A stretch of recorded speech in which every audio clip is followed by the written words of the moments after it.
الحمد لله الذي هدانا لهذا وما كنا لنهتدي لولا أن هدانا الله نحمده ونستعينه ونستغفره ونؤمن به ونتوكل عليه ونعوذ بالله من شرور أنفسنا ومن سيئات أعمالنا من يهده الله فلا مضل له ومن يضلل فلا هادي له وأشهد أن لا إله إلا الله وحده لا شريك له وأشهد أن سيدنا ومولانا محمدا عبده ورسوله صلوات الله وسلامه عليه وعلى آله وأصحابه أجمعين أما بعد فأعوذ بالله من الشيطان الرجيم بسم الله الرحمن الرحيم وذكرهم بأيام الله ببركة إن الله وملائكته يصلون على النبي يا أيها الذين آمنوا صلوا عليه وسلموا تسليما اللهم صل على سيدنا محمد وعلى آل سيدنا محمد وبارك وسلم الصلاة والسلام عليك يا سيدي يا رسول الله وعلى آلك وأصحابك يا سيدي يا حبيب الله الصلاة والسلام عليك يا سيدي يا نبي الله وعلى آلك وأصحابك يا سيدي يا رحمة للعالمين تمام تعریفیں اللہ تبارک و تعالیٰ کے لیے کہ جس خلاق کائنات نے ہم سب کو حضرت آدم علی نبینا و علیہ السلام کی نسل میں سے پیدا فرمایا اور صلاۃ و سلام اس بزرگ ہستی پر کہ جن کو اللہ تعالیٰ نے حضرت آدم علیہ السلام کی ساری نسل کے لیے سردار بنا کر بھیجا.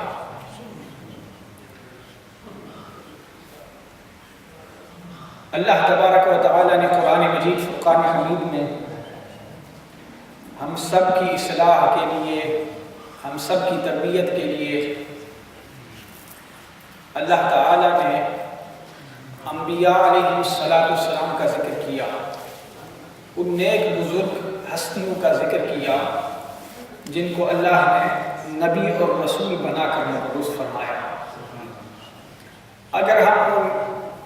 قصوں کو دیکھیں, اللہ تعالیٰ نے ان کے ذکر کو فرمایا کہ یہ قصے ہیں. اللہ نے ارشاد فرمایا نحن نقص علیک احسن القصص, یہ انبیاء علیہ السلام کے قصے ہیں جن سے ہمیں سبق ملتا ہے, ہمیں تربیت ہوتی ہے, ہماری تعلیم ہوتی ہے. اگر ہم دیکھیں تو جناب آدم علیہ السلام سے لے کر ہمارے آقا و مولا صلی اللہ علیہ وسلم تک ہر نبی ہر رسول اللہ کے حکم کے ساتھ آئے. ہر نبی ہر رسول اللہ تبارک و تعالیٰ کی طرف بلانے کے لیے آئے, اللہ تعالیٰ کی محبت لوگوں کے دلوں میں ڈالنے کے لیے آئے. وہ بزرگ ہستیاں تھیں. ہونا تو یہ چاہیے تھا, اگر ہماری عقلیں ہوتی تو ہونا تو یہ چاہیے تھا کہ ایسی بزرگ ہستیوں کے سامنے,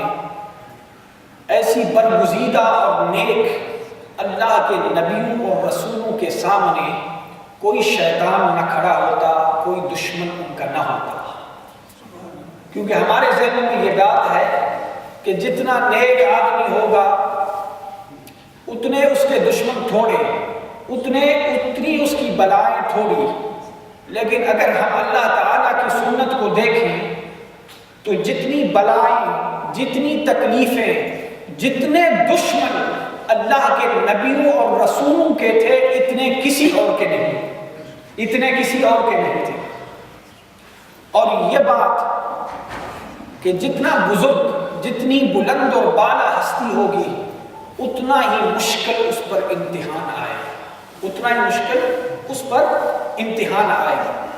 اور دنیا کی بھی مثال یہی ہے، دنیا کی بھی مثال یہی ہے۔ تو افریقہ کے شہر ممباسا کے اندر ایک بہت بڑے بزرگ تھے جو یمن سے ہجرت کر کے ممباسا چلے گئے۔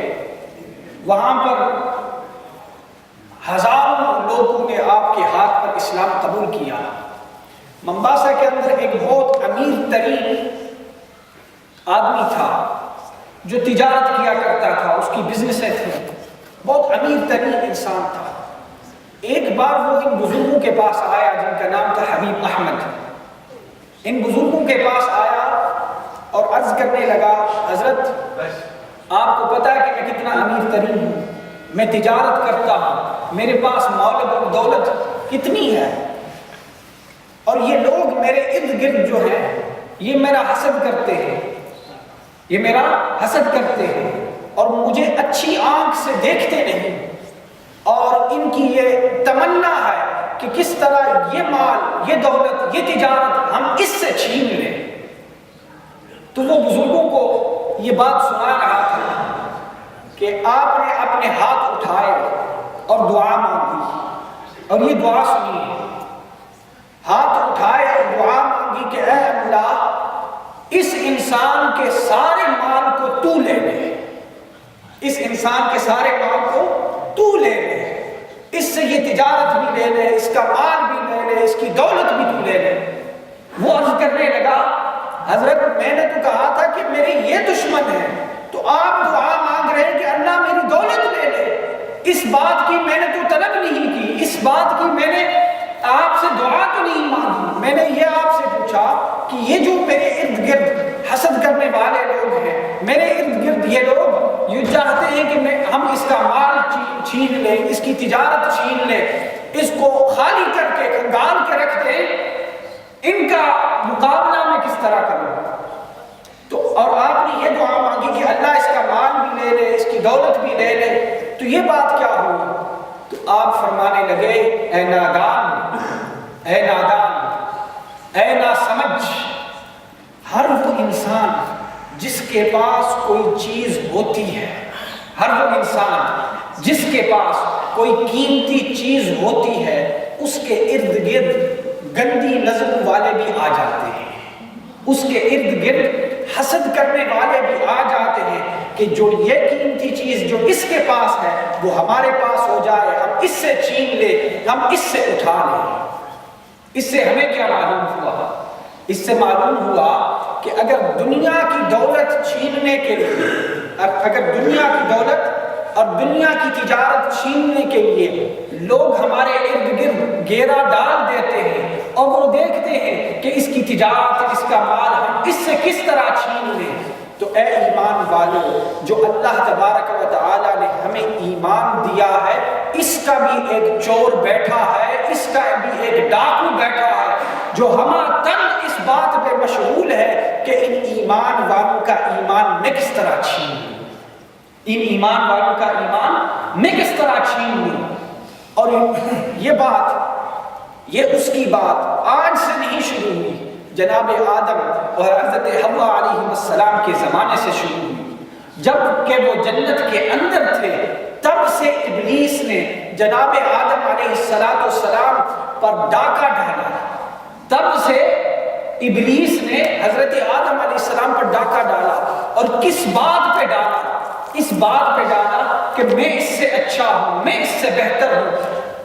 اللہ کے ملائکہ، اللہ کے فرشتے اس کو کیوں سجدہ کرتے ہیں، مجھے کیوں نہیں سجدہ کرتے؟ حسد اس کو ہو گیا تھا، اس کے دل کے اندر کینہ اور بغض ہو گیا تھا، جس کی وجہ سے اس نے جناب آدم علیہ السلام سے عداوت کی، اس حضرت آدم علیہ السلام سے لڑائی رکھی، حضرت آدم علیہ السلام سے نبوت اور رسالت وہ چاہتا تھا کہ میں ان سے یہ چھین لوں گا، وہ چاہتا تھا کہ میں ان سے یہ چھین لوں گا۔ اسی طرح تمام انبیاء علیہ السلام کے زمانوں کے اندر ایسے ایسے لوگ تھے جو یہ چاہتے تھے کہ ان نبیوں کی یہ تبلیغ رک جائے، ان نبیوں کا یہ دعویٰ نبوت بند ہو جائے، ان کی طرف لوگ مائل نہ ہوں، ہم ان کا ایمان چھین لیں، ان کے لوگوں کو ہم گمراہی کی طرف لگا دیں۔ اسی طرح حضرت موسیٰ علیہ السلام کے زمانے میں فرعون تھا، حضرت موسیٰ علیہ السلام کے زمانے میں فرعون تھا، اور فرعون نے تو سب سے بڑا دعویٰ کیا، فرعون نے تو بہت بڑا دعویٰ کیا۔ اس نے کیا دعویٰ کیا؟ اللہ تبارک و تعالیٰ نے قرآن مجید فرقان حمید میں ارشاد فرمایا کہ فرعون نے یہ دعویٰ کیا انا ربکم الاعلی، کہ میں تمہارا سب سے بڑا خدا ہوں۔ فرعون کا یہ دعویٰ تھا کہ میں تمہارا سب سے بڑا خدا ہوں، اور فرعون نے یہ بھی کہا فَأَطَّلِعَ إِلَىٰ إِلَٰهِ مُوسَىٰ، کہ میرے لیے یہاں پر سیڑھی لگاؤ، میرے لیے سیڑھی لگاؤ تاکہ میں آسمان کی طرف چلوں اور موسیٰ علیہ السلام کے خدا کو دیکھوں۔ یعنی وہ اللہ تعالیٰ سے مذاق کر رہا تھا، اللہ تعالیٰ سے وہ مکر کر رہا تھا، لیکن یہ مکر اور یہ مذاق اور یہ سب باتیں کس لیے تھی؟ تاکہ موسیٰ علیہ السلام اپنے دعوے کو چھوڑ دیں، موسیٰ علیہ السلام اللہ تعالیٰ کی طرف بلانے کو چھوڑ دیں، اور یہ جو لوگ جم حضرت موسیٰ علیہ السلام کے پیچھے لگے ہیں، یہ سب کے سب موسیٰ علیہ السلام کو چھوڑ دیں، وگرنہ میں ان کو قتل کر دوں گا۔ تو ایمان کی قیمت ان لوگوں نے کیا دی؟ کچھ کو اس نے قتل کر دیا، وہ شہید ہو گئے،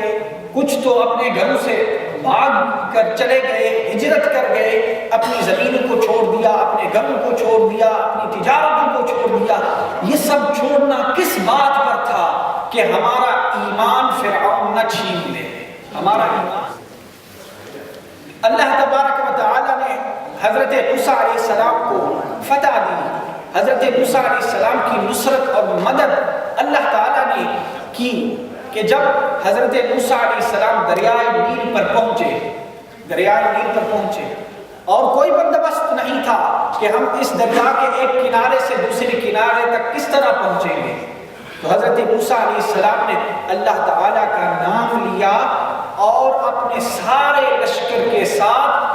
دریائے نیل کے اندر سے گزرتے ہوئے دوسری طرف چلے گئے۔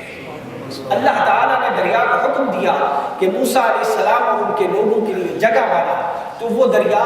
اس نے جگہ بنائی، تو موسیٰ علیہ السلام اور ان کے ماننے والے چلے گئے، اور پیچھے سے جب فرعون آیا تو وہ بھی غرق ہو گیا اور اس کے ساتھی بھی غرق ہو گئے۔